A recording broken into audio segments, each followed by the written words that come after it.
Bickley and Marotta Mornings. Arizona Sports. The local sports leader.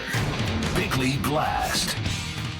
The Suns hit the road as a 500 basketball team, the most expensive, mediocre team in the history of the sport. But there's a runway for our NBA franchise to take flight, to gain real elevation, and here's what it looks like. Win the next 3 games against very manageable opponents. Stretch the winning streak to 6, entering a showdown in Cleveland, and if they beat the Cavaliers, they will get everyone's attention and once again fill the valley with hope and excitement, especially if Devin Booker is finally rounding back into a dominant form and starts lighting up opponents on a nightly basis. Of course, these Suns could do exactly the opposite. They could fall on their faces, and that would leave even heavier questions to deal with. Is it time to trade Durant? Is it time to tear it down to the studs and hope James Jones can rebuild another homegrown team that truly rallies the valley?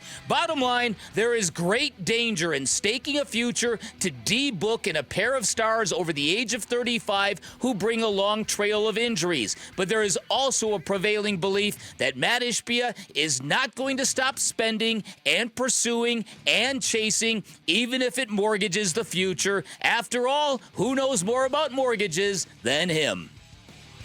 All right, today's Bickley Blast brought to you by my great friends at Chapman BMW, who make luxury attainable. Find them online at chapmanbmw.com. Yeah, it's always important for you to believe, man. It's early in the season, 19-19, and we know it's a long year, and, so even good teams go through, ebbs and flows in your vibes throughout the season, you know what I'm saying? It's a long year. There's a lot going on in each individual's minds. You never know what's going on in these guys' minds throughout the season. So, but I think basketball is kind of like our solace, our happy place. So we come in here regardless of wins and losses sometimes, and it's like therapy to us. So, yeah, but it's going to be ups and downs throughout the season, and we lean on each other, and that's the great part about basketball and team sports. You got a brotherhood that you create in the locker room, regardless of how the games finish. It's Kevin Durant of the Suns after the win on Sunday over the Charlotte Hornets, looking, it was brimming with positivity. After He the sure game. was. Kevin Durant. Yes, he sure was. And I don't know whether he senses the panic and the chaos, and maybe that's his way to kind of relieve some of it. Because, let's be real here. We all cover sports teams. We know what's going on with the Suns right now. There's some internal chaos, might be too strong of a word, but there's some internal stuff, right? The Bradley Beal, the Yusuf Nurkic, playing time, roles, criticism, all of it. It all gets through the walls. So there is, I'm sure, it's the old duck analogy, right? So Kevin Durant's the duck on top of the water where you don't see the furious paddling underneath. So, but I do think, as we have pointed out, this road trip now is a great opportunity for him. We have talked about how much a defining win might help this team, how much a high-end win might help this team. You go take care of business and go into Cleveland with a 6-game winning streak. We'll all circle that game. And maybe you can rally around that team and beating that team, and then maybe things begin to look and feel a little bit different around here. It's the best I got. It's because this has been a very, very, very strange season. I mean, there's 3 things that could happen on this trip. It could go what you just described, smashingly well, and set up a game where the Suns are on a 6-game road trip against Cleveland. And I think regardless, if that was the case, Bick, and regardless what happened in the Cleveland game, they just don't lose, especially at home, you'd feel really good about the way things are going. The flip side of that is it goes horribly wrong, and more fans throw up their hands and say, I'm done with this team.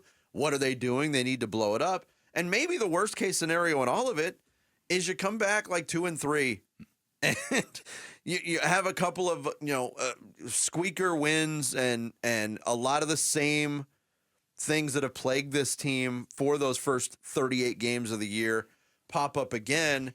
And then you're just kind of in limbo.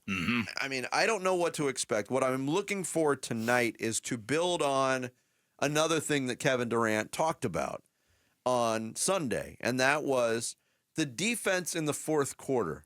The defense in the first 3 quarters against Charlotte was nearly non-existent. This is not a team, let's be realistic about it. This is not a team that's going to come out and play hair on fire, get in your shorts defense for 48 minutes of an NBA game. Few teams do that in the NBA. But they have also been very adept at keeping games close. And what we saw Sunday was a little bit of a departure. They did play much better defense. Yeah. Can they bottle that and kind of open that bottle when they need to, when the game situation calls for it? Here was Kevin Durant talking about that commitment to defense. Yeah, that's really what it is. I mean, hanging our hats on that side. I think last few games we've been holding our opponents to at least between 40 to 45% shooting. I think, that number is pretty solid for us, And once we rebound the ball too, we get out and run because we can make plays on the offensive end. But once we limit their second chance points and easy baskets from offensive rebounds, and we usually in good shape. So yeah, we hanging our hats on the defensive side of the ball, making adjustments pretty quick, and that's what we're gonna need to do if we want to be a great team. And part of that defense too, and he alluded to it, was when we start to rebound, they got to hit the defensive glass harder. Oh boy, do they ever? Because when you're holding teams to 40 to 45% shooting, yes, that's good. But if they're getting 15 to 16 extra shots per game, that's not good. So here's what I think. I think if this whole program's in flux right now, if maybe the benchings or the rotation changes is kind of maybe empowering Devin Booker to get back to being the player he is. Maybe Mike Budenholzer's letting him cook a little more from the mid-range and lightening up on the three-point demands and what had been a mandate to get that up around 40% of the shot, or 40 per game. I think the one thing you do, or you would have to insist in return, is try to cultivate that level of defense. And you're right. Very few NBA teams can summon it every quarter of every basketball game. I think it's got to be a little more than just bottling it up and saving it to fourth quarters of games. I agree, because I don't think it'll be there consistently against good teams if you only practice it in those situations. Yeah. If Mike Budenholzer, if this team could find the internal motivation to fully commit defensively, then I think it's going to give them a chance to get out of this.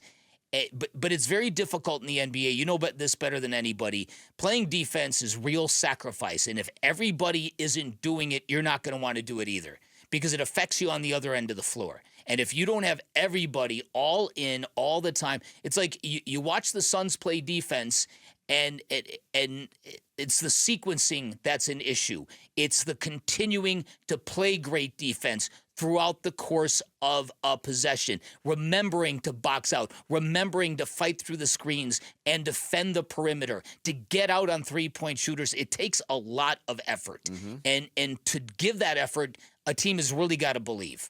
Is really got to believe in the voice that's guiding them, and really got to believe this is going to get us to where we need to go. If they could find a way to up that level, and on the other side of the ball, sometimes this basketball team really is guilty of overpassing. I saw a stat the other day I couldn't believe. Let me find it right here. Suns have the second highest turnover ratio in the NBA on possessions where they pass the ball 4 or more times. And a lot of those possessions, there will be good, solid ball movement that results in an open look. And then that feeling of sharing the ball becomes so contagious, that open look becomes another pass or a drive to the hoop and a pocket pass that gets knocked away and turned over. Right, exactly, exactly.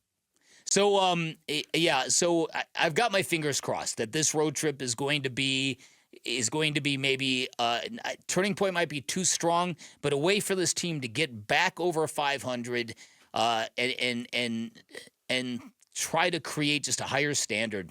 And get people engaged. Well, that's got to be the next step. Yep. Thanks for watching Bickley and Marotta.